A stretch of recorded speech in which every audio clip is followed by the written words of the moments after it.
Well, hey everybody. Today I'm going to show you the exterior of my latest project, which is a home fixer upper. And as you can see, there is a lot of work to do. I'm kind of showing you the backyard, the sides.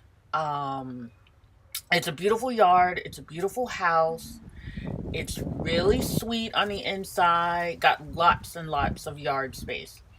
I fell in love with this house when I first saw it and knew that it needed some TLC, a little bit of love, and it will be really, really nice.